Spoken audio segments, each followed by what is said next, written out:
Welcome aboard a pirate vessel during the golden age of piracy, that brief but legendary period from roughly 1650 to 1730, when hundreds of ships sailed under black flags, when men like Blackbeard and Bartholomew Roberts became infamous across the Atlantic, when the Caribbean and the coasts of the Americas were hunting grounds for desperate men seeking fortune through plunder.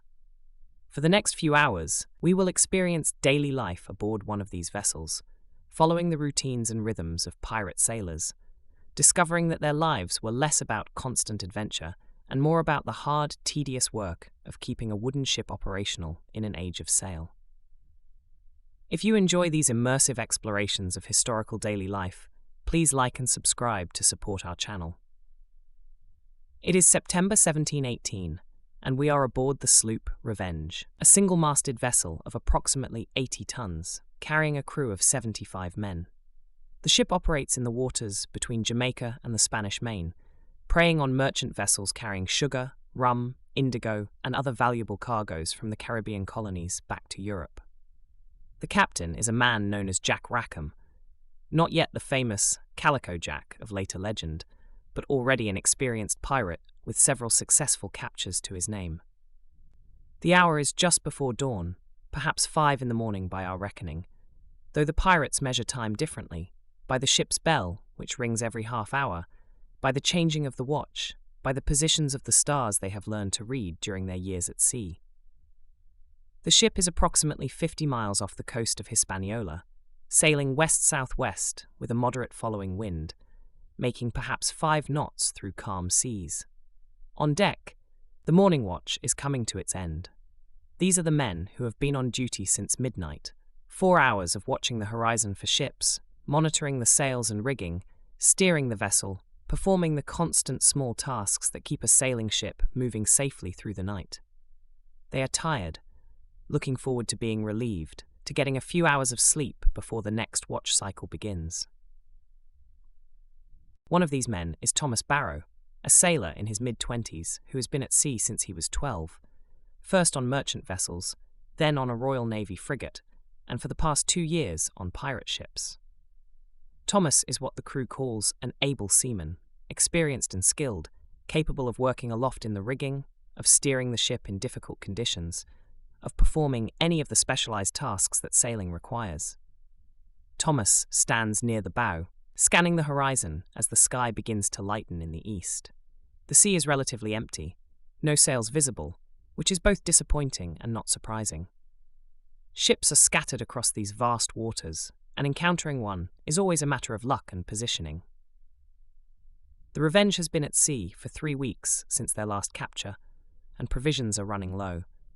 The crew is eager for a prize, both for the plunder it might contain and for the fresh supplies it could provide. As the eastern sky turns from black to deep blue to pink, the ship's bell rings 8 times, the end of the watch. From below deck comes the sound of men stirring, the next watch rousing themselves from sleep to take over the duties. The men of the morning watch begin to stand down, but not before completing the morning routine that begins every day at sea. First comes the inspection and trimming of the sails. The wind has held steady through the night, but as the air temperature changes with the sunrise, wind patterns often shift. The sailing master, a grizzled veteran named William Davis, who has been at sea for 40 years, checks the set of the sails, orders minor adjustments to take best advantage of the wind. Men scramble up the rigging to adjust sheets and halyards, movements that would terrify a landsman, but that have become second nature to experienced sailors. Thomas is sent aloft to the top of the mast, climbing the ratlines, the rope ladder that runs up the shrouds, with practiced ease. At the masthead, perhaps 60 feet above the deck, he has a commanding view of the surrounding ocean. His task is to scan the horizon for any sign of ships, to report anything he sees to the deck below. From this height, the horizon is approximately 10 miles away, and a tall ship with sails set might be visible at even greater distance. The morning is clear, the visibility good, but Thomas sees nothing. No sails, no smoke, no birds that might indicate land or fishing vessels. He calls down his report. "Deck there! Clear horizon, no sails in sight." The sailing master acknowledges the report, and Thomas descends, sliding down a backstay rather than climbing back down the ratlines. A faster method that demonstrates both his skill and his confidence. On deck, the boatswain, the officer responsible for maintaining the ship and its equipment, is organizing the morning work. The boatswain on the Revenge is a massive man named Jacob Hendricks, a former Dutch merchant sailor who turned to piracy after his ship was captured. He is feared by the crew for his harsh discipline, but respected for his competence and fairness. He does not play favorites, and he demands the same high standards from everyone. "Right then, you lazy dogs," Hendricks calls out in his heavily accented English. "You know the drill. Pumps first, then we scrub the deck. Move yourselves." The pumps are a daily necessity on any wooden ship. No matter how well built the vessel, seawater constantly seeps through the gaps between planks, accumulating in the bilge, the lowest part of the hull. If this water is not removed, it will eventually sink the ship. Every morning, and often at other times during the day, crew members must work the pumps, lifting the bilge water and discharging it overboard. The work is tedious and physically demanding. The pump is a simple mechanism, essentially a large tube with a plunger that must be worked up and down by hand, creating suction that draws water from the bilge. Two men work the pump handle in rhythmic coordination, their bodies rising and falling in unison, while other crew members watch the discharge, noting the color and smell of the water to assess the ship's condition. Thomas takes his turn at the pump alongside a sailor named Robert Wilson, a younger man who joined the crew only 2 months ago after his merchant vessel was captured. They work the pump handle up and down in steady rhythm. The work makes conversation difficult, but they exchange occasional comments. "How much longer you think till we take another prize?" Robert asks during a brief rest. "Hard to say," Thomas replies. "Could be today, could be another month. That's the pirate's life. Long stretches of nothing, then sudden action when we spot a merchant. The food's getting worse. That salt pork is almost gone, and what's left is more maggot than meat. Aye, we'll be on short rations soon if we don't find a prize or make port, but at least we're not dying of scurvy like we would be on a navy ship. Captain's good about getting us fresh fruit when we can." The pumping continues for about 20 minutes until the discharge runs clear and the boatswain is satisfied that the bilge is sufficiently dry. The crew then turns to the next morning task, holystoning the deck. Holystones are blocks of sandstone used to scrub the wooden deck, wearing away dirt and keeping the wood clean and smooth. The work is done on hands and knees, scrubbing with circular motions, often to the accompaniment of songs or chants that help maintain rhythm.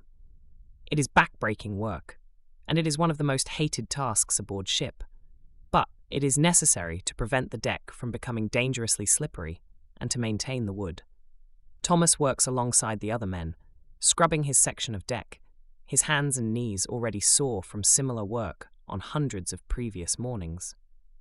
The pirates are less obsessive about this work than Navy crews.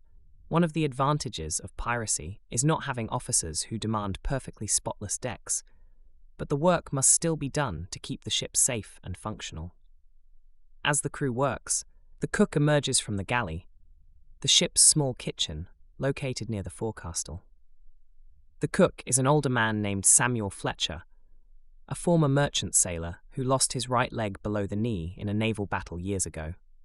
His wooden leg makes him unsuitable for working aloft or doing other physically demanding tasks, so he has taken on the role of cook, one of the few positions on a pirate ship where physical disability is not a major handicap.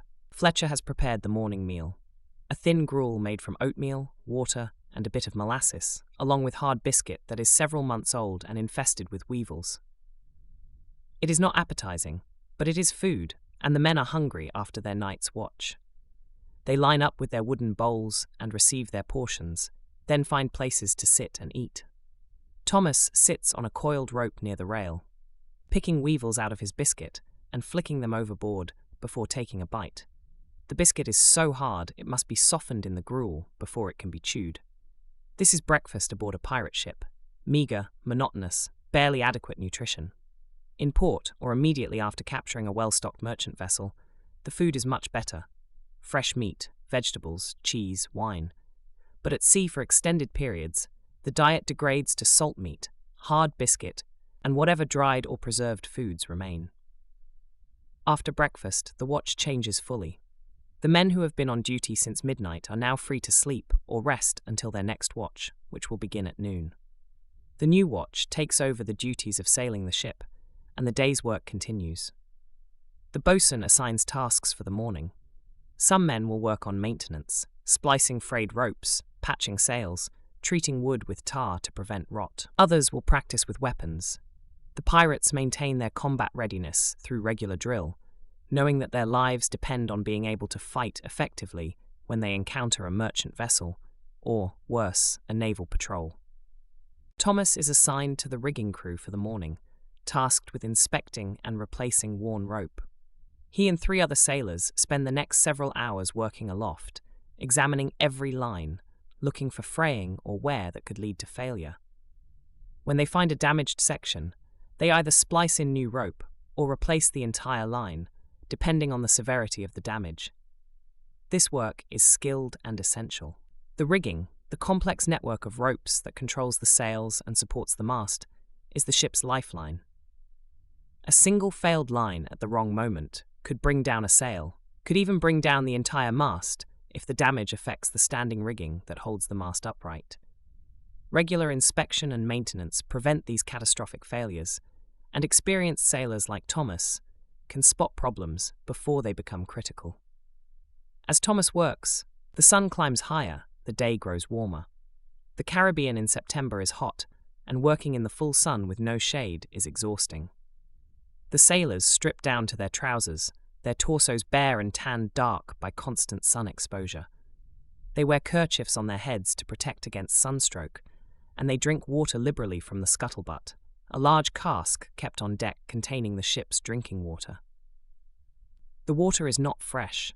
It has been in barrels for weeks and has developed the stale, slightly unpleasant taste that all water acquires after long storage. But it is drinkable, and the pirates are more conscientious about water conservation than about many other things. They know from hard experience that running out of water at sea is one of the worst fates that can befall a ship. By mid-morning, the work aloft is complete, and Thomas descends to the deck. The boatswain inspects his work, grunts approval, and assigns him to the next task, helping to repair a section of rail that has been damaged by storm weather. This is carpentry work, requiring different skills than rope work, but Thomas is competent at both. Versatility is essential on a ship with a small crew, where every man must be able to perform multiple jobs. As noon approaches, the crew begins to anticipate the midday meal and the change of watch. The rhythm of shipboard life is structured around these regular cycles, watches changing every 4 hours, meals at regular intervals, work organized into discrete tasks that fill the days. It is a rhythm that Thomas has internalized after years at sea, a routine so familiar that he could perform his duties half asleep. But underlying this routine is constant alertness, constant awareness that at any moment the call might come. Sail ho! And the routine would shatter into the chaos and excitement of pursuit, of combat, of capture. This tension between monotonous routine and potential sudden action is the defining characteristic of pirate life, and it is what draws men like Thomas to this dangerous profession, despite the hardships and uncertainties it entails.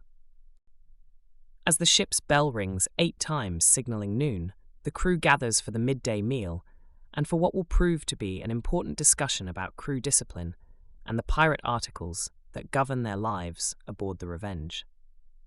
The midday meal is more substantial than breakfast, though still far from lavish. Today, the cook has prepared salt pork boiled with dried peas, along with hard biscuit and a ration of rum for each man. The pork is from barrels laid in at their last port visit, preserved in brine, but already beginning to show signs of deterioration. Some pieces are discoloured, and all have the tough, salty character of meat that has been preserved for months. But it is protein, and after a morning of hard physical labour, the crew devours it without much complaint. The rum ration is perhaps the most anticipated part of the meal. Each man receives approximately half a pint of dark Caribbean rum, either drunk straight or mixed with water and lime juice to make what the sailors call grog. The rum serves multiple purposes. It provides calories, it makes the poor food more palatable, it offers a brief escape from the hardships of life at sea, and it prevents scurvy if mixed with citrus juice. Though the pirates do not understand the medical reasons for this. Thomas receives his ration and drinks it mixed with water, savouring the warm burn of the alcohol. Around him, the crew eats and drinks in small groups, conversation flowing more freely now than during the morning's work. This is one of the social times aboard ship, when the rigid structure of watches and duties relaxes slightly, when men can talk and joke and strengthen the bonds of friendship and loyalty that bind the crew together. But today's meal is interrupted by a matter of discipline. One of the younger crew members, a man named Henry Walsh, is accused of theft, specifically of stealing food from the common stores. On a pirate ship, where provisions are always limited and carefully rationed, theft from the common stores is a serious offence, one that threatens the welfare of the entire crew. The accusation comes from another sailor who claims to have seen Walsh sneaking into the hold and emerging with a piece of salt pork that he hid in his personal kit. The accuser brings the matter to the attention of the quartermaster, a position of unique importance on pirate ships. The quartermaster on the Revenge is a man named Edward Jones, a former privateer who has served on pirate vessels for 5 years. Unlike on naval or merchant ships, where the captain has nearly absolute authority, on pirate ships, the quartermaster represents the crew's interests, acting as a check on the captain's power and as the arbiter of disputes among the crew. The quartermaster controls the distribution of plunder, enforces the ship's articles, and settles grievances according to democratic principles that would be unthinkable on legitimate vessels. Jones listens to the accusation, then summons Walsh to answer the charge. The entire crew gathers, forming a circle on the main deck.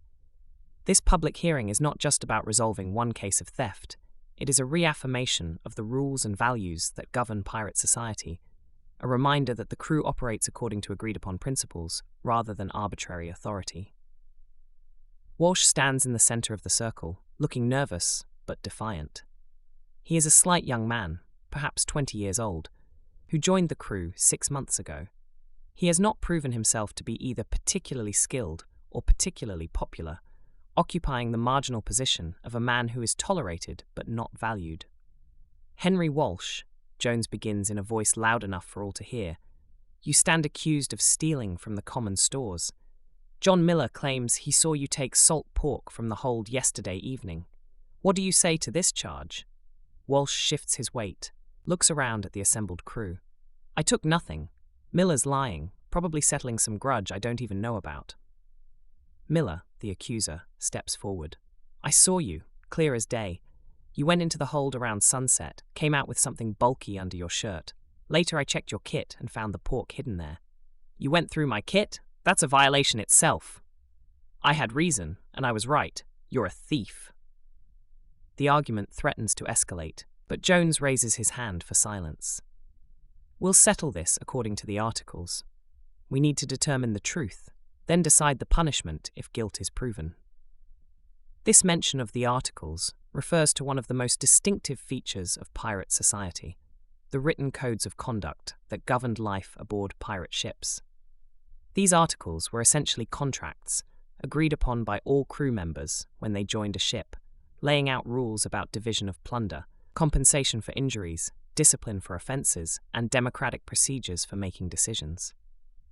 The articles varied from ship to ship, but they shared common features. They typically specified that all crew members had an equal vote in major decisions, that plunder would be divided according to fixed shares, with the captain and key officers receiving slightly larger shares than common sailors, but nothing like the vast disparity on legitimate ships, that compensation would be paid for injuries sustained in battle, and that certain offences, desertion, theft, fighting among the crew, bringing women aboard, would be punished according to specified penalties. Jones now reads the relevant section from the Revenge's articles, which are written on parchment and kept in a locked chest in the captain's cabin. The articles state, if any man shall steal from the common stores or from his fellow crew members, he shall be marooned or suffer such other punishment as the crew shall decide by vote. The reading of the articles reminds everyone of what is at stake. Theft is not just a personal offense. It is a violation of the social contract that makes pirate life possible. In a community of men who have rejected the authority of kings and merchants and naval officers, who have chosen to live by their own rules outside the bounds of legitimate society, maintaining trust and fairness within the crew is essential. Without it, the crew would dissolve into chaos and suspicion. The evidence must be examined, Jones declares. Bring forth Walsh's kit. Walsh's personal belongings are brought from below, a small canvas bag containing his spare clothes, his share of plunder from previous captures, some silver coins and a brass buckle, his personal knife and eating utensils, and tellingly, a piece of salt pork wrapped in cloth. Walsh's face drains of colour when the pork is revealed. The evidence is damning, but he attempts one more defence. I didn't steal it. I traded for it, gave Thomas Morris my share of rum in exchange. Several crew members shake their heads. Morris, when questioned, denies any such trade. The lie is transparent, and it makes Walsh's situation worse. Not only has he stolen, but he has lied to the crew, compounding his offence. Captain Rackham has been watching the proceedings from the quarterdeck. On a pirate ship, the captain's authority is limited in matters of discipline. He cannot simply impose punishment as a naval captain could. Instead, the crew will vote on Walsh's fate, with Rackham having only one vote like any other member of the crew. Jones calls for the vote. All those in favour of marooning, that is, putting Walsh ashore on an uninhabited island with only a pistol, a bit of powder and shot, and a bottle of water. Raise your hands. Marooning is the traditional pirate punishment for serious offences. It is effectively a death sentence, as few marooned men survive for long, but it allows the crew to maintain the fiction that they are not murderers. The marooned man has a chance, however slim, to survive if he is resourceful enough, or if he is rescued by a passing ship. About 20 hands are raised. Marooning has support, but it is not a majority of the 75-man crew. All those in favour of flogging, 20 lashes, raise your hands. More hands are raised this time, perhaps 40. Flogging is harsh but survivable, painful but not permanently debilitating in most cases. All those in favour of putting Walsh off the crew at the next port, with no share of plunder, raise your hands. The remaining crew members raise their hands, except for Walsh himself, who is not permitted to vote on his own case. This option means Walsh would be expelled from the crew, but not physically punished, simply denied his share of any future captures, and put ashore when they next make port. Jones tallies the votes. Flogging has won, though not by a large margin. The sentence will be carried out immediately, before the afternoon watch begins. Walsh is tied to the mainmast, his shirt removed, his back exposed. The boatswain Hendricks will administer the flogging. This is one of his duties, and he will do it thoroughly, but without unnecessary cruelty. 20 lashes with a cat-o'-nine tails.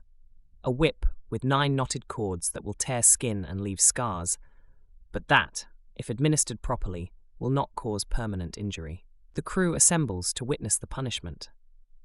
This public nature is essential. The punishment must be seen to be done, must serve as a warning to others who might be tempted to violate the articles. Thomas watches with the others, his face impassive. He has seen floggings before, both on naval vessels where they were routine and on pirate ships where they are less common but still necessary. Hendricks administers the lashes methodically, counting each one aloud. Walsh cries out in pain, his back reddening and then bleeding as the whip strikes repeatedly. By the 10th lash, he is sobbing. By the 20th, he is barely conscious, held upright only by the ropes binding him to the mast. When it is done, Walsh is cut down and taken below to the surgeon, a man named David Reed, who serves as the ship's medical officer despite having no formal training. His knowledge learned through experience and from books he has stolen from captured vessels. Reed will treat Walsh's wounds with rum to prevent infection and will bandage his back. Walsh will be unable to work for several days, but he will recover and the matter will be considered settled. The crew disperses, the afternoon watch takes up their duties, and life aboard the Revenge returns to its normal rhythm. But the lesson has been reinforced. The articles are not mere words, but living law, enforced by the democratic will of the crew, binding all members to a code of conduct that makes their outlaw life possible. Thomas reflects on this as he takes up his afternoon duties. The pirate articles represent something remarkable, a form of rough democracy and equality almost unknown in the 18th century world. On naval ships, officers have absolute power and can have men flogged or hanged on a whim. On merchant ships, captains control all aspects of life and work. But on pirate ships, at least in theory, all men are equal, all have a voice, all are bound by rules they collectively agreed to. Of course, the reality is more complex. Some crew members are more influential than others. The skilled sailors like Thomas have more voice than newcomers like Walsh. The officers, captain, quartermaster, boatswain, sailing master, have more authority than common sailors. Alliances and friendships affect voting. The democracy is imperfect, manipulable, sometimes corrupt, but it is still democracy of a sort, still a radical departure from the rigid hierarchies that govern legitimate society. This is part of piracy's appeal to men like Thomas, not just the prospect of plunder, but the freedom from arbitrary authority, the dignity of having a voice in decisions, the equality, however imperfect, that makes a common sailor the equal of any man aboard. As the afternoon wears on, the incident with Walsh fades into the background, becoming just another story in the endless collection of stories that sailors tell. The work continues. Sails are trimmed, ropes are spliced, the deck is patrolled, the horizon is scanned. The sun begins its slow descent toward the western horizon, and the crew anticipates the evening meal and the change of watch that will signal the beginning of another night at sea. As the sun sinks toward the horizon and the tropical heat begins to moderate, the evening watch takes up their duties, and those crew members not on watch enjoy a few hours of leisure, a precious commodity aboard ship where most of every day is consumed by work and sleep. The evening meal has been served. More salt pork, this time with rice that has been in the ship's stores for months and is being carefully rationed. The cook Fletcher has done his best with limited ingredients, boiling the rice with bits of pork fat to add flavour, seasoning it with pepper from their dwindling supply of spices. It is plain fare, but adequate, and the crew eats with the appetite of men who have laboured hard all day. After the meal, those not on watch have approximately 3 hours before they must sleep to be ready for their next watch cycle. How they use this time varies by individual preference and by what opportunities the ship and weather allow. Some men gather in small groups on deck to talk, to tell stories, to sing songs. Singing is one of the chief entertainments aboard ship. Sea shanties that help coordinate work, ballads about legendary pirates and sailors, bawdy songs that would be considered scandalous ashore. The men have good voices, trained by years of singing while working, and their harmonies rise into the evening air, carrying across the water. Thomas joins one such group, sitting on a hatch cover with 5 other sailors. One of them, a man named Richard Cooper, who was a musician before turning to piracy, plays a fiddle, a battered instrument that has somehow survived years aboard ship despite the salt air and rough handling. Cooper plays, and the men sing, songs about women in port cities, about storms and shipwrecks, about pirates who died famous and rich. Between songs, the men talk, sharing news and gossip from their travels. One man tells about a tavern in Port Royal where the rum is cheap and the women are willing. Another describes a boarding action he participated in on his previous ship when they took a Spanish merchant loaded with silver. A third complains about the quartermaster on his last ship, who cheated on the distribution of plunder. These stories serve multiple purposes. They transmit practical information about ports and opportunities. They establish social bonds through shared narratives and experiences. They build the culture and traditions that define pirate identity, and they pass the time, making the tedious hours at sea more bearable. Near the forecastle, another group is engaged in gambling. Dice and cards are common aboard pirate ships, and though the articles of many ships forbid gambling with money to prevent disputes and violence, the rules are loosely enforced during leisure hours. The men play for small stakes, bits of tobacco, future rum rations, shares of any food captured on the next prize. The games are accompanied by loud conversation, accusations of cheating, laughter when someone loses badly or wins unexpectedly. The noise and energy provide a stark contrast to the quiet professionalism of work hours, a release of tension that helps maintain morale during long periods at sea. Some crew members use their leisure time for more solitary pursuits. A few can read and write, and they spend evening hours reading books stolen from captured ships. The Bible, adventure novels, technical manuals on navigation and seamanship, anything they can get their hands on. Literacy rates among pirates are actually higher than among common sailors generally, perhaps because pirate crews include many former naval and merchant sailors who learned to read during their service. Thomas himself can read, though not fluently. He learned the basics from a chaplain on a naval vessel where he served as a boy, and he has maintained the skill through occasional practice. This evening, he borrows a book from one of the other literate sailors, a worn copy of Robinson Crusoe, the famous novel about a castaway, popular among sailors who can imagine themselves in similar circumstances. He finds a relatively quiet spot near the stern and reads by the fading daylight, sounding out the words slowly, sometimes stopping to puzzle over an unfamiliar term. The story fascinates him: Crusoe's isolation, his resourcefulness, his gradual mastery of his island environment.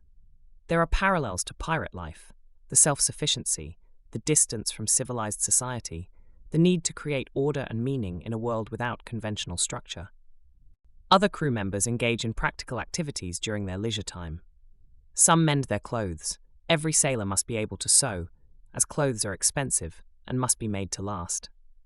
Some work on personal projects, carving bone or wood into small decorative items that can be sold or traded in port, braiding rope into decorative knots, practicing with weapons.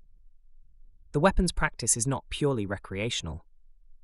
Pirates know their lives depend on their fighting ability, and many use their free time to improve their skills with cutlass, pistol, and musket. Near the mainmast, a group of men practices cutlass fighting, using wooden practice weapons to avoid injuries. They drill on basic techniques: parrying, thrusting, the quick close quarters movements that are necessary in the cramped confines of ship-to-ship combat. Thomas joins this group after reading for a while, taking up a practice cutlass and facing off against another sailor. The fighting is controlled but realistic, the men pulling their strikes but practicing with real intensity. Thomas is good with the cutlass. His years at sea have given him excellent balance and reflexes, and he has studied the techniques of more experienced fighters. After several rounds of practice, the men rest, breathing hard, sweating in the evening heat. They discuss tactics, share tips, tell stories of fights they have participated in or heard about. This is valuable training, but it is also entertainment, a way to pass time that feels productive and maintains the skills that make them formidable opponents when they encounter merchant vessels. As twilight deepens into night, the atmosphere aboard ship changes. The work of the day is done, the evening watch has settled into their routine, and a quiet descends over the vessel. The men not on watch begin to drift toward their sleeping areas below deck, knowing they must get what rest they can before their next watch begins. But before sleep, there is one more evening ritual: the playing of music and the telling of tales by the ship's oldest and most experienced sailors. Every pirate crew has its storytellers, men who have been at sea for decades, who have sailed with famous captains, who have participated in legendary actions, and who can tell these stories with the skill of professional entertainers. On the Revenge, the chief storyteller is an old sailor named Benjamin Price, a man in his 60s who has been a pirate for over 30 years. Price has sailed with Henry Morgan, has attacked Spanish settlements along the Main, has been captured and escaped from prison, has survived storms and battles that killed many of his comrades. His stories are treasured by the crew, especially the younger men who have not yet accumulated such experiences. This evening, Price settles himself on the deck with his back against the mainmast, and a small crowd gathers around him. The light is nearly gone, and someone brings a lantern, hanging it from a nearby line. In the flickering light, Price's weathered face looks even older, the deep lines and scars evidence of a hard life. "Let me tell you," Price begins in his gravelly voice, "about the time we took the Spanish treasure ship off Cartagena. This was back in '92, when I was sailing with Captain Davis. The story unfolds slowly, with Price taking his time, building suspense, describing details that make the events vivid. The ship they attacked was a three-masted galleon, heavily armed, carrying a fortune in silver and gold from the mines of New Spain back to Seville. The pirates attacked at dawn, after shadowing the galleon for 2 days, waiting for the right moment. Price describes the approach, the tension of sailing closer, while trying to appear unthreatening, the moment when the pirate captain raised the black flag and the crew opened fire. He describes the boarding action, the smoke and noise, the clashing of swords, the screams of wounded men, the chaos and terror of close combat. The younger sailors listen intently, imagining themselves in such action. Thomas, who has participated in several boarding actions, knows that Price is romanticizing somewhat, leaving out the fear and confusion and sheer exhausting brutality of such fights. But he also knows the core of the story is true, that Price really did participate in such an action, that these experiences are part of pirate history. The story ends with the capture of the galleon and the division of plunder, enough silver to make every member of the crew wealthy for years, if they had been wise enough to save it. But Price admits with a rueful laugh that most of the money was spent within months, squandered in port cities on rum and women and gambling, leaving the pirates no better off than before and forcing them back to sea to seek another prize. That's the pirate's curse, Price concludes. We take more in a single day than an honest sailor makes in a year, but it runs through our fingers like water. We're rich for a moment, then poor again, always chasing the next prize, always hoping this one will be the one that lets us retire rich. But it never is. This moral, the futility of pirate wealth, the inability of most pirates to escape the cycle of plunder and poverty, hangs in the air as the story ends. The men are quiet, contemplating their own futures, wondering if they will be like Price, still pirating in old age because they never managed to save enough to retire. But the melancholy mood does not last long. Someone calls for another story, and Price obliges, this time telling a humorous tale about a captain who got drunk and fell overboard during a calm, requiring the entire crew to search for him in the dark. The laughter dispels the earlier gloom, and the evening ends on a lighter note. As the night deepens and the men finally disperse to sleep, Thomas lies in his hammock below deck, listening to the familiar sounds of the ship, the creaking of timbers, the slapping of waves against the hull, the snoring of his shipmates. He thinks about Price's stories, about the life he has chosen, about the uncertain future that awaits all pirates. He knows the statistics. Most pirates are captured and hanged within a few years of taking up the trade. A few get rich and retire to lives of comfortable obscurity. Some die in battle, some drown in storms, some succumb to disease in tropical ports. The odds are not good, and yet he and his shipmates continue in this life, drawn by the freedom and excitement and camaraderie that piracy offers, despite the dangers and hardships. Tomorrow will bring another day of routine, watches and work, meals and maintenance, the endless cycle of keeping the ship operational. But there is always the possibility that tomorrow will be different, that a sail will appear on the horizon, that the call of prize will sound, that the routine will break into the action that all pirates both fear and crave. With these thoughts, Thomas drifts towards sleep, rocked by the gentle motion of the ship, one of 75 men living outside the bounds of civilized society, free in a way that few people ever experience, doomed in ways they prefer not to think about, alive in this moment aboard a pirate ship in the Caribbean, in the brief golden age that will soon end, but that, for now, continues. The night watch aboard a sailing ship is both the most demanding and the most contemplative time. Demanding because the darkness makes every task more difficult and every hazard more dangerous. Contemplative because the quiet and isolation create space for thought and reflection that the noise and activity of the day do not allow. Thomas's watch begins at midnight, and he rises from his hammock in the crowded below-deck quarters where the off-duty crew sleeps. The space is cramped, dark, and smells of unwashed bodies, damp wood, and bilge water.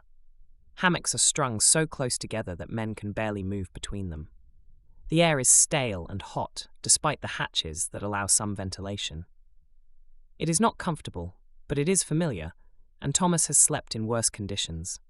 He dresses quickly in the dark. Sailors sleep in most of their clothes anyway, so dressing means little more than putting on his shoes and grabbing his hat. He climbs the ladder to the main deck, emerging into the fresh night air with relief. The contrast between below-deck stuffiness and open-air freshness is always striking. On deck, the ship is a different world than during the day. The darkness transforms familiar spaces into strange, shadowy territories. The only lights are a few lanterns, one at the helm where the helmsman needs to see the compass, one near the forecastle, one in the captain's cabin showing through the stern windows. The stars overhead are brilliant, undimmed by any competing light, so numerous and bright that they cast faint shadows. The watch he is relieving briefs him on the current situation.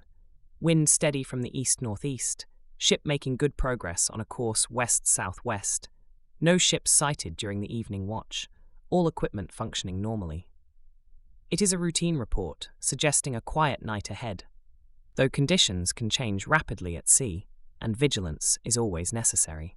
Thomas takes up his position as one of the lookouts, stationing himself near the bow where he can watch the forward horizon.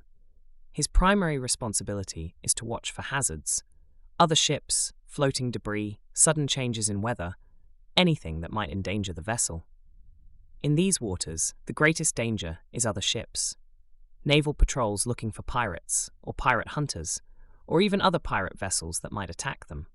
The darkness makes seeing difficult, but Thomas's eyes have adapted, and he has learned to spot the subtle signs that indicate ships or hazards. Unusual shadows on the horizon, breaks in the pattern of stars near the sea's surface, the phosphorescence that ships create as they move through tropical waters at night. Behind him, at the helm, the helmsman steers the ship by compass and by the feel of the wind and waves, maintaining the course that the sailing master set before going to sleep. Steering at night is more difficult than during the day. The helmsman cannot see the sails as clearly and must rely more on instinct and experience to maintain proper trim and heading. The sailing master has left a chart and written instructions for the night watch, specifying the course to be maintained and any adjustments to be made if the wind changes. Navigation at this time is still more art than science. Captains and sailing masters use dead reckoning, estimating position based on speed, time, and direction, sun and star sights, measuring the altitude of celestial bodies to determine latitude, and knowledge of currents and typical weather patterns to navigate. The quartermaster Jones, who has the officer's watch this night, checks the compass regularly, makes notes in the log about the ship's progress, and occasionally orders small adjustments to the course. He moves quietly, speaking in low tones when he gives orders, maintaining the contemplative atmosphere of the night watch. Thomas appreciates this atmosphere. The night watch is hard because of the sleep disruption. Humans are not naturally nocturnal, and forcing oneself to stay alert during the hours when the body wants to sleep is always difficult. But there is also a peace to it, a sense of connection to the sea and sky that is harder to find during the busy day. He watches the stars wheel slowly overhead, recognizing the constellations that sailors use for navigation. The North Star that marks the direction north and whose altitude above the horizon indicates latitude. The Southern Cross that becomes visible as they sail farther south. Orion the Hunter, who rises in the east. These stars are tools, but they are also companions, familiar markers in the vast and often featureless ocean. Around 2 a.m, the wind begins to shift, backing toward the east. Jones notices immediately, any good sailor can feel such changes, and orders adjustments to the sails. Thomas and the other watchmen scramble to trim the sheets, changing the angle of the sails to account for the new wind direction. The work is done by feel as much as by sight, the sailors' hands knowing the ropes, their bodies moving with practiced efficiency, even in the dark. With the sails retrimmed, the ship settles back into steady progress, and the watch resumes its quiet routine. Thomas returns to his lookout position, scans the horizon, sees nothing but darkness and stars, and the faint line where sea meets sky. His mind wanders, as it often does during the night watch. He thinks about his past, his childhood in a small English fishing village, his early years at sea on merchant vessels, his time in the Royal Navy, where he learned seamanship and warfare, His decision to turn pirate after his naval ship was paid off, and he faced the choice between poverty ashore or returning to sea. He thinks about the future, uncertain and probably short. If he is caught, he will be hanged. That is the fate of pirates, and there is no escape from it except by never being caught. If he survives, if he accumulates enough plunder, he might retire to some quiet place where he is not known, might live out his days as a shopkeeper or farmer, his pirate past a secret. But these futures seem abstract, unreal. The present is what matters. The ship beneath his feet, the wind in the rigging, the stars overhead, the camaraderie of the crew, the freedom of living outside society's constraints. Whatever happens later, whatever price he eventually pays for this freedom, he has this moment, this life, and it is a life he chose. The hours pass slowly. The watch is quiet, almost meditative. No ships appear, no emergencies arise. The ship sails on through the Caribbean night, making steady progress toward no particular destination, simply remaining at sea where pirates belong, where they can intercept merchant vessels, where they are free from the laws and authorities that would see them hanged. Around 4 a.m, the eastern sky begins to lighten almost imperceptibly. The stars fade gradually. The horizon becomes a distinct line rather than a guess. Thomas's watch will end at 4, to be relieved by the morning watch, and he looks forward to getting a few more hours of sleep before the day's work begins again. But before the watch ends, there is a moment of unexpected drama. One of the other lookouts calls out, "Light off the starboard bow!" Could be a ship. Immediately, every man on watch is alert. Jones raises his telescope, a valuable instrument that the crew captured along with a particularly well-equipped merchant vessel, and studies the indicated direction. After a long moment, he lowers the telescope and speaks. It's a ship, right enough. Under sail, heading roughly southwest. Distance maybe 10 miles. Hard to judge in this light. Could be a merchant, could be naval, could be another pirate. We'll track it until daylight gives us a better view. This sighting transforms the routine night watch into something more tense.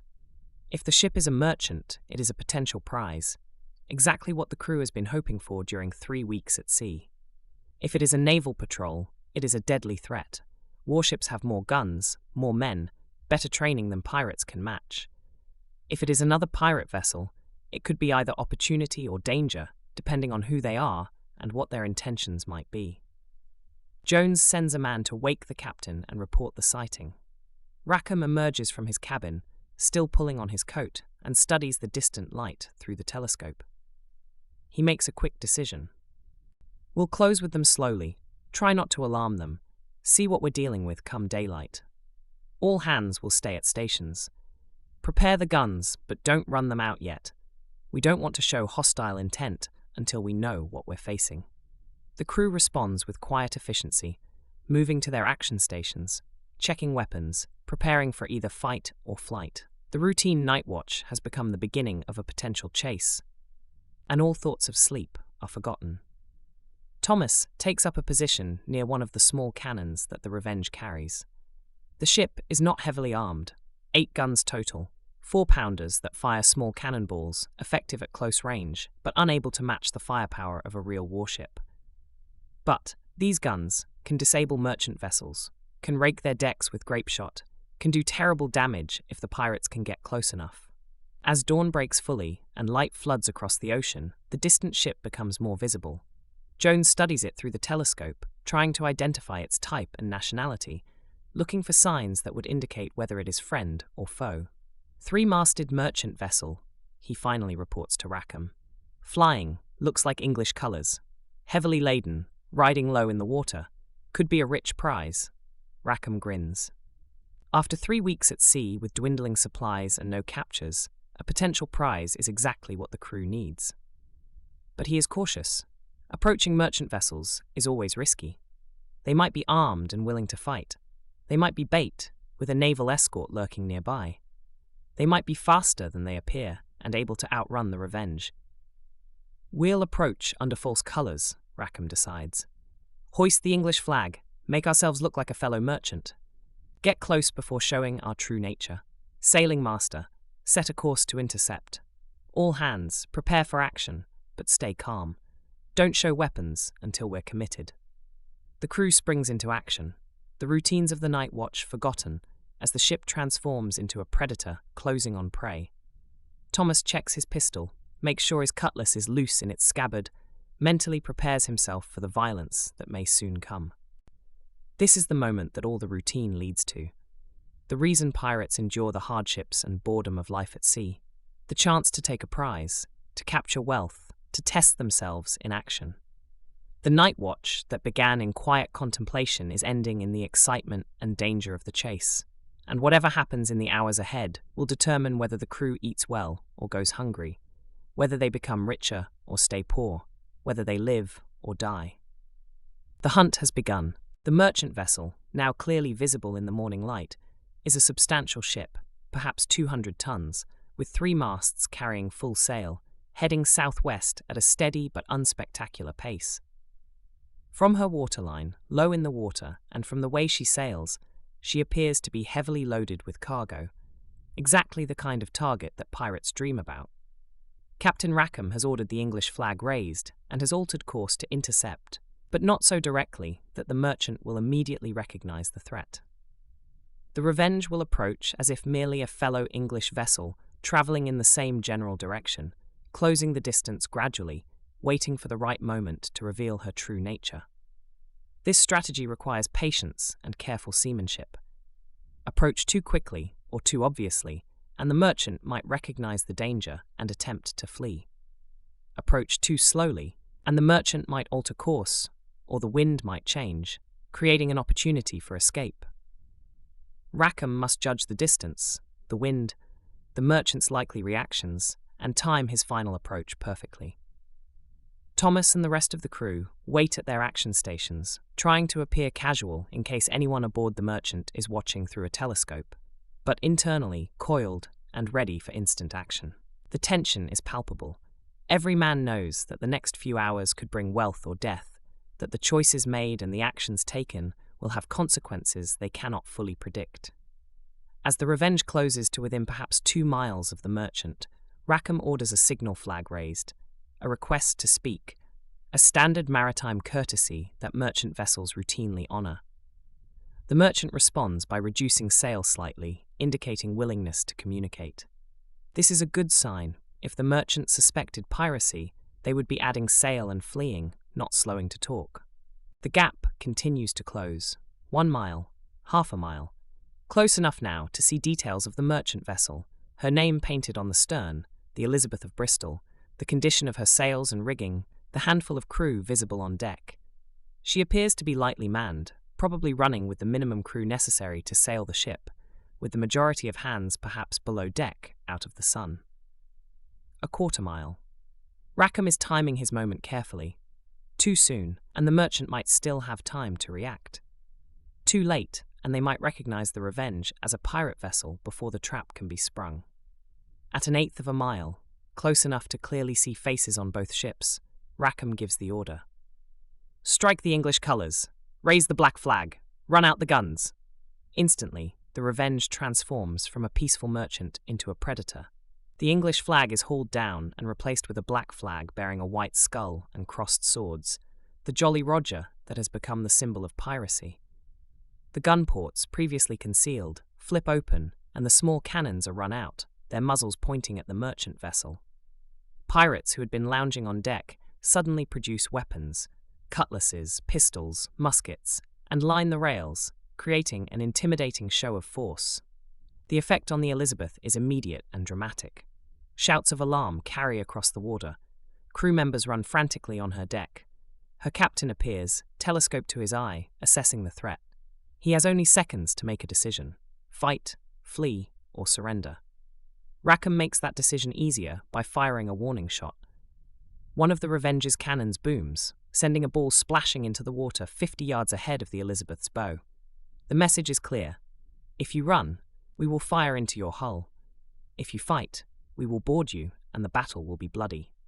The Elizabeth's captain chooses wisdom over valor. The merchant's sails are immediately backed, bringing the ship to a slow drift. A white flag, a bedsheet pressed into emergency service, is raised on the mainmast. The universal signal of surrender. A cheer goes up from the Revenge's crew. A surrender without a fight means no one will be killed. The merchant's cargo will be intact rather than damaged by cannon fire, and the capture will be quick and efficient. For the pirates, this is the best possible outcome. "Prepare to board," Rackham shouts. Standard procedure: quartermaster will lead the boarding party. No unnecessary violence, but take control quickly. Secure the crew, find the captain, inventory the cargo. The Revenge pulls alongside the Elizabeth, and grappling hooks are thrown, pulling the two ships together until they are touching, held in place by ropes and by men with boat hooks. A boarding plank is laid across the gap between ships, and the boarding party crosses. 20 men, led by Quartermaster Jones, all armed, all ready for trouble, even though the merchant has surrendered. Thomas is among the boarding party, cutlass in hand, 2 pistols tucked into his belt. He crosses the boarding plank with the confidence of experience. He has done this before, knows the routine, knows what to expect. The Elizabeth's crew has been ordered to assemble on the main deck, hands visible, weapons laid aside. They are terrified but compliant, knowing that pirates are more likely to be merciful if resistance is minimal. Jones quickly takes command of the situation, his voice calm but authoritative. "Nobody moves, nobody gets hurt. We're taking your cargo, not your lives. Cooperate, and you'll be sailing away within a few hours. Resist, and we'll feed you to the sharks. Captain, identify yourself." A well-dressed man in his 40s steps forward, trying to maintain dignity despite his obvious fear. "I am Captain William Harrison of the Elizabeth, out of Bristol, bound for Kingston with general cargo. I have a wife and children in Bristol. I beg you to spare my life and allow me to complete my voyage." Jones nods. Cooperative captains get treated well. Difficult captains get thrown overboard. Your choice. Now, what cargo are you carrying? Harrison hesitates, clearly calculating whether to lie or tell the truth. He chooses truth. Manufactured goods from England, cloth, tools, furniture, some luxury items. Also carrying gold and silver coin to the value of perhaps £2,000 sterling, intended for payment to sugar plantation owners in Jamaica. This is excellent news for the pirates. £2,000 in coin, plus whatever the manufactured goods might be worth. This could be a very profitable capture. But Jones shows no reaction, maintaining his stern demeanor. "You'll show my men to the strong room where the coin is kept. You'll also provide a complete manifest of all cargo. Try to hide anything, and you'll regret it. Search the ship." This last command is directed at the boarding party, who spread out across the Elizabeth to search for cargo and to ensure there are no hidden weapons or hiding crew members who might cause trouble. Thomas joins 2 other pirates in searching the hold, descending into the dark cargo space with lanterns. The hold is packed with crates and barrels, neatly stowed to prevent shifting during rough seas. They begin opening containers, inventorying contents, looking for items of value. One crate yields bolts of fine cloth, silk and velvet, luxury fabrics that will sell for good prices in any port. Another contains tools, saws, hammers, files, all well made and valuable. A third holds mirrors and glass items, delicate and difficult to transport but potentially valuable. Barrels contain nails, rope, tar, mundane ship's supplies but always useful. As Thomas works, he reflects on the strange courtesy that often characterizes these captures. The merchant crew is terrified but unharmed. The pirates are professional, businesslike, not gratuitously cruel. This is robbery, but it is conducted almost like a commercial transaction. The pirates take what they want, the merchant crew surrenders it, and both parties follow unwritten rules that minimize violence. Of course, not all captures go this smoothly. Thomas has participated in boardings where the merchant crew fought, where men died on both sides, where the pirates' blood was up and they behaved with savage cruelty. But when surrender is prompt and cooperation is complete, pirates generally prefer to avoid unnecessary violence. Dead merchants tell tales in ports, creating animosity and potentially bringing naval retaliation. Merchants who are well treated, relatively speaking, are more likely to surrender quickly in the future, making the pirates' work easier. In the captain's cabin, Jones has located the strong room, a reinforced compartment built into the stern of the ship where valuable cargo and the ship's money are kept. Captain Harrison provides the key without resistance, and Jones opens the strong room to reveal several chests of coins, plus account books, the ship's navigation instruments, and various papers. The coins are inspected and counted, not the full £2,000 Harrison claimed, more like 1,500, but still a substantial sum. Divided among 75 crew members, according to the Revenge's articles, this will give each common sailor perhaps £15, with the officers receiving slightly larger shares. £15 is more than a year's wages for many workers, earned in a single morning's work. This is the allure of piracy, the possibility of such windfalls, however uncertain and irregular they may be. The search of the ship takes approximately 2 hours.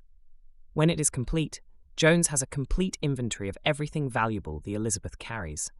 Some items are too bulky or too difficult to transfer and will be left aboard. But the coins, the most valuable cloth and luxury items, selected tools and supplies, all of these will be transferred to the Revenge. The transfer process is organized and efficient, with pirates forming a human chain to pass items from one ship to the other. The Elizabeth's crew watches sullenly, their hard work and their employer's investment disappearing into pirate hands. But they are alive and unharmed, and their ship is intact. They will sail into Kingston with a tale of piracy, but also with their lives and their vessel, able to continue their careers if their employer does not hold the capture against them. By early afternoon, the transfer is complete. Jones addresses Captain Harrison one final time. "You've been cooperative, so we're treating you well.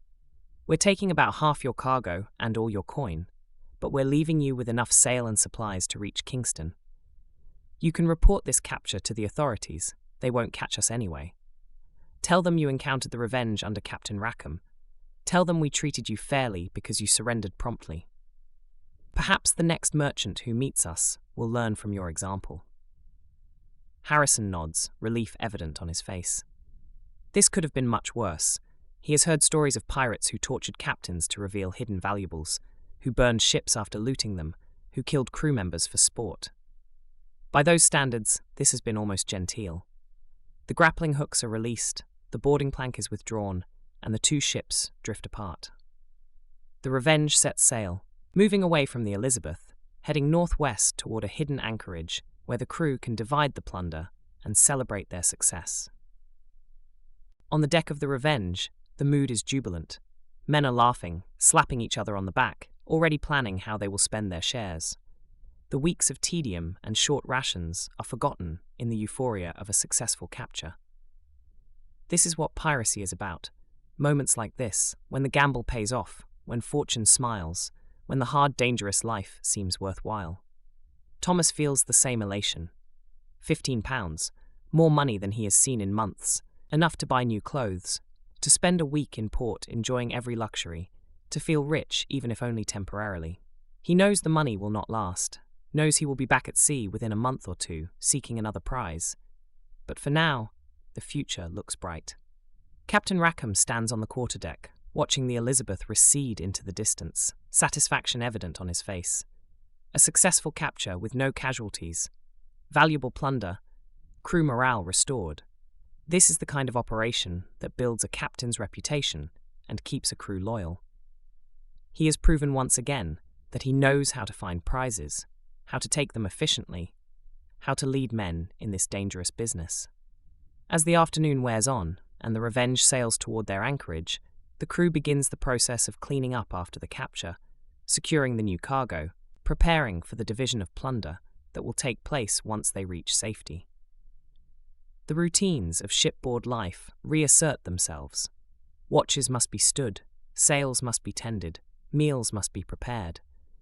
But underlying the routines is the satisfaction of success, the knowledge that their hard work and their risks have paid off, that they have taken from the wealthy merchants and their backers what they could never earn through legitimate labour, that they have lived up to the pirate's creed of freedom and fortune, taken by force from a world that would otherwise grant them nothing. The Revenge reaches the hidden anchorage late the following afternoon, after a day of sailing north from the site of the Elizabeth's capture. The anchorage is a small bay on the southern coast of Hispaniola, sheltered by headlands, invisible from the open sea, known only to a few pirates and local fishermen who can be trusted to keep the secret. the ship drops anchor in calm water, and the crew immediately sets about the business that has occupied their thoughts since the capture, the division of plunder according to the ship's articles. This is one of the most important rituals of pirate life, the moment when the abstract promise of wealth becomes tangible reality, when every man receives his share according to the democratic principles that govern the crew. Quartermaster Jones oversees the process, as is his right and duty according to the articles. All the plunder taken from the Elizabeth is brought on deck, the chests of coins, the bolts of cloth, the tools and luxury items, everything of value. The crew assembles, every man present to witness the division and ensure it is conducted fairly. Jones begins by reading the relevant section from the ship's articles. All plunder taken shall be divided according to the following shares. The captain shall receive 2 shares. The quartermaster, sailing master, and boatswain shall each receive 1 1/2 shares. All other crew members shall receive 1 share. Men who suffer injury in battle shall receive compensation according to the following schedule. The article continues with a detailed schedule of compensation for injuries. The loss of a right arm is worth 600 pieces of 8. The loss of a left arm 500. The loss of a leg 600. The loss of an eye 100, and so on.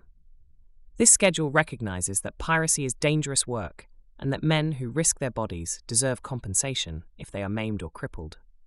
But today, there were no injuries in the capture of the Elizabeth, so the compensation schedule is not invoked. Jones proceeds directly to dividing the plunder. The process is methodical and public, with every calculation performed where all can see, with witnesses verifying the counts, with everything done to ensure transparency and fairness. The coins are counted first, £1,500 in gold and silver, which translates to approximately 12,000 pieces of 8, using the exchange rates the pirates habitually use. This sum is divided into 79.5 shares, 75 crew members receiving 1 share each, plus extra shares for the 4 officers according to the articles. Each common share works out to approximately 150 pieces of 8, or about £18 sterling. This is a substantial sum, more than most working men earn in a year of labour, earned in a single day's work. The officers receive proportionally more. Captain Rackham's 2 shares give him approximately 300 pieces of 8. The distribution of the coin is done carefully, with each man receiving his share in a small leather bag, signing or marking the distribution list to acknowledge receipt. Even the illiterate crew members understand the value of this money and guard their shares jealously, tucking the bags inside their shirts or into personal kits where they will be safe. The non-monetary plunder is more difficult to divide. The bolts of cloth, the tools, the luxury items, these cannot be precisely divided into shares. Instead, Jones appraises each item, assigns it a value in pieces of 8, and then auctions it off to crew members who can bid using portions of their monetary shares. Thomas bids on and wins a fine wool coat that will be far superior to his current worn garment. The coat is valued at 10 pieces of 8, which is deducted from his cash share, leaving him with 140 pieces of 8 in coin, plus the coat. Other crew members bid on various items: a brass telescope, quality rope, fine shirts, tools that will be useful in their trade. The auction is lively, with good-natured bidding and occasional disputes that Jones settles with final authority. By evening, the entire plunder from the Elizabeth has been divided. Every man has received his fair share according to the articles. The distribution has been witnessed and recorded, and the crew is satisfied that justice has been done. This democratic division stands in stark contrast to how plunder is handled on privateer vessels or naval ships, where officers receive the lion's share and common sailors get only token amounts. On a pirate ship, the principle of rough equality means that every man benefits substantially from a successful capture. With the plunder distributed, the crew's thoughts turn to celebration. Captain Rackham, in a show of generosity designed to boost morale and secure loyalty, declares that the ship's remaining rum ration will be distributed tonight, that fresh meat will be roasted, they have pigs aboard taken from a previous capture, and that the crew can celebrate their success properly. As darkness falls, fires are lit on the beach. The bay is remote enough that smoke will not attract unwanted attention, and pigs are slaughtered and set to roasting on spits. The rum flows freely, far more than the usual ration, and the crew becomes progressively more drunk and boisterous. Thomas drinks with his messmates, the rum warming his belly and loosening his tongue. The conversation is loud and exuberant, everyone reliving the capture, exaggerating their own roles, speculating about how they will spend their shares when they next make port. "I'm going to buy the finest clothes in Port Royal," one man declares. "Silk shirt, velvet coat, like a gentleman. I'll walk into the best tavern and buy drinks for everyone." "I'm sending money to my mother in England," another says.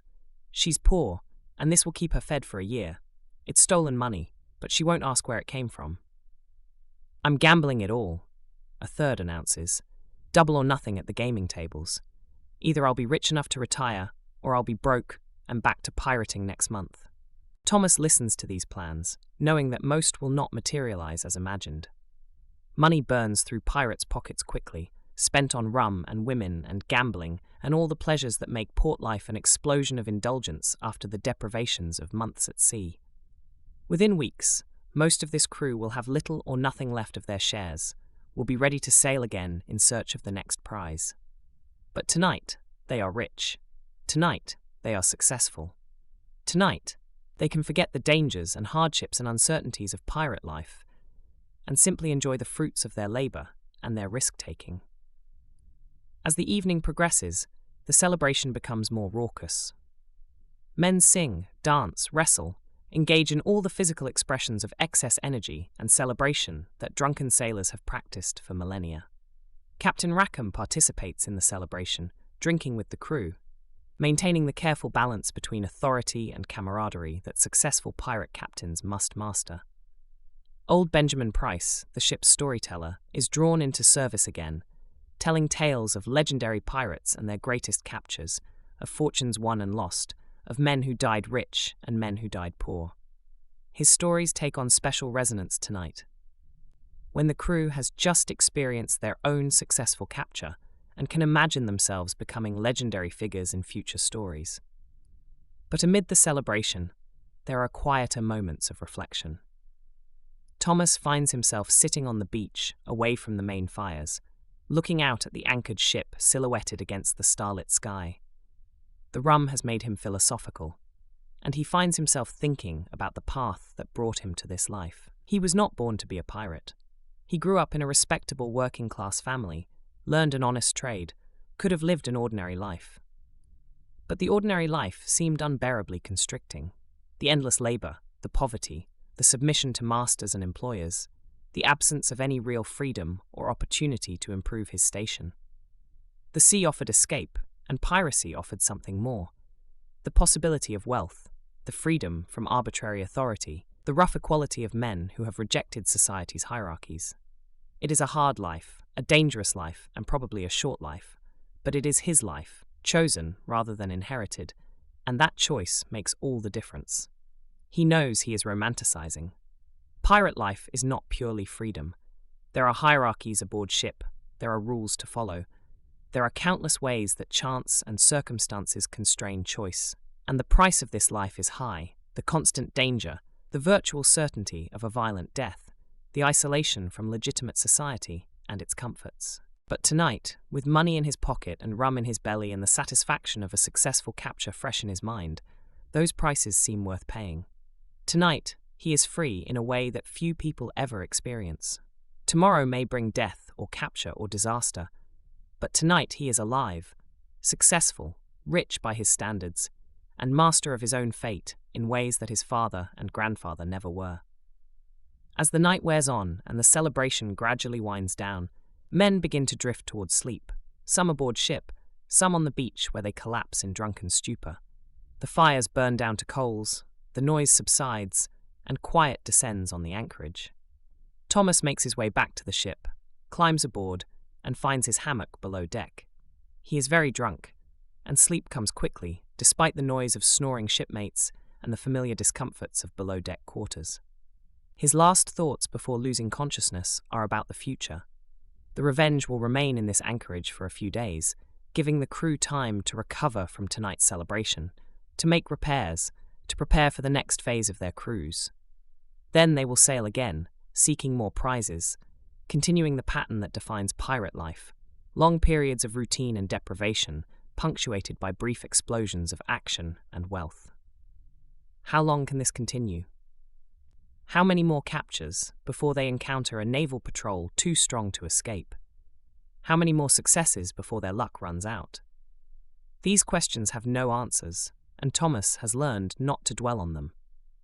The pirate's philosophy is to live in the present, to take what the moment offers, to worry about tomorrow when tomorrow comes. And so he sleeps, aboard a pirate ship in a hidden anchorage, carrying in his kit more money than he has ever possessed, surrounded by men who are simultaneously his brothers and his competitors, living a life that history will remember through legends and stories, but that, for him, is simply the daily reality of a working sailor who chose freedom and danger over security and submission. The Revenge rocks gently at anchor, her crew sleeping off their celebration, her deck quiet under the stars. Tomorrow will bring another day, another watch cycle, another round of maintenance and work and waiting. The routines will resume.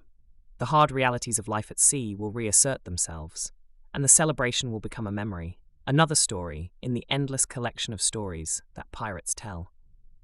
But the money is real. The capture was successful, and for one night at least, the dream of pirate wealth and freedom has been realized. In the morning, the dream will fade back into the hard work and uncertain hopes that constitute most of pirate life. But tonight, in this hidden anchorage on the coast of Hispaniola in the year 1718, during the brief golden age of piracy that will soon end, but that for now continues, the dream is enough. The ship sleeps. The crew sleeps. The Caribbean night is quiet, except for the sound of small waves lapping against the hull. And the Revenge, that small wooden vessel, carrying 75 desperate men who have rejected the world's authority and claimed their own freedom, waits for the dawn that will bring another day of the pirate life. Hard, dangerous, uncertain, but lived on their own terms, according to their own rules, in defiance of all the powers that would see them hanged.